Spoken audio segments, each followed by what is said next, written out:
Hey, how's it going, everyone? So, in the last week, I decided to try out the 500 hands challenge that Ahmed Aldoori started maybe like a few months ago. I didn't jump into it because at the time I was like, I don't want to do that. But the more I thought about it, I figured, you know what? I'm not the best at drawing hands for someone who draws a lot of characters, so maybe this is something I should, try out. And it proved to be very helpful. I mean, right now I'm at 366 out of 500, and from the get go, I realized, man, I really don't know how to draw some hands. As someone who draws more cartoons and whatnot, I can take a lot more shortcuts, so um, I can get away with a lot of the things that I do. But as an artist, you want to be able to draw like your foundations pretty well, and once you get your foundations done, or once you get your foundations mastered, it's easier to break the rules and exaggerate things. But as you can tell here, these are the beginning hands. They're not terrible, but they're obviously not great.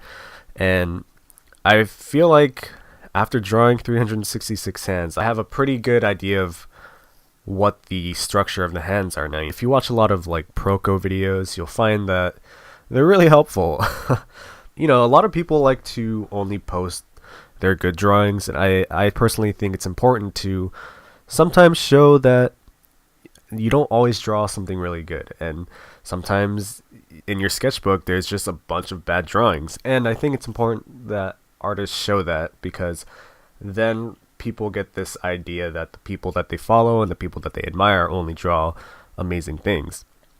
And that's kind of what I want to do with Twitch and YouTube. It's stuff I wouldn't post on Instagram all the time, but I think it's okay to post it on YouTube because you kind of see the process and see the growth, and it's really cool to see other artists growing and seeing them get better, because it shows the people who think you have to be born with the talent that it's not always that way. And sometimes even if you're born with talent, you have to take the time to nourish that talent and make it even better, or just become a better artist by observing and putting in the time. Now, I mentioned this in my stream, but I don't know exactly where I heard this, but I think it's from an interview with Matt Rhodes about finding your style. I know a lot of artists tell people you find your style by just borrowing from other artists, and eventually your like mishmash of drawing in different styles develops into your own way of like creating your own shortcuts and whatnot. But what I liked from listening to, I'm pretty sure it was Matt Rhodes, when someone asked him, how did you develop your style? His answer was that you draw traditionally for so long, you do your hand studies and you make your characters and stuff. You do that for so long that eventually you start to create your own shortcuts, and that's how he developed his own way of drawing hands or drawing faces, And I'm starting to see that. So while I was drawing these hands here, eventually I wanted to not rely too much on the reference. So towards probably the endish of this video, you might see that I start to get a little more experimental and start to throw in a little more exaggeration with the hands. And that's because I started understanding the structure a little better. Now, given I'm not a master at drawing hands yet, and there's definitely some room to grow, but I feel that I have enough knowledge at this point to, mess around a little bit with the style. Also, pay attention to how I don't spend too much time erasing and redrawing a certain hand. It's because I've been telling myself throughout the challenge, you know what, this one sucks, but hopefully the next one's better, rather than trying to keep, fixing something that might make me spend way too much time on. I figured it's better to just do, quick gestures and quick structure studies and stuff. And because I'm spending more time on the foundation part of the hand rather than the details, it makes me spend more time learning the proportions, where the fingers should bend. Because if you spend too much time on, rendering and putting in the right lines where they're supposed to be, you're not really learning, because details should come after structure and after just the whole shape, you know? You gotta make the shape before you start to add the shadows and all the little creases.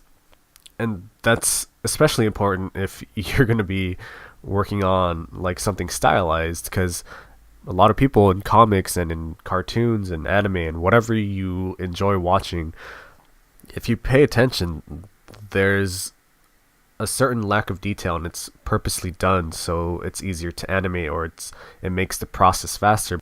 Basically, what I'm trying to say is, if you don't start off with a solid structure, solid foundation for your drawing, it'll most likely fall apart in the end.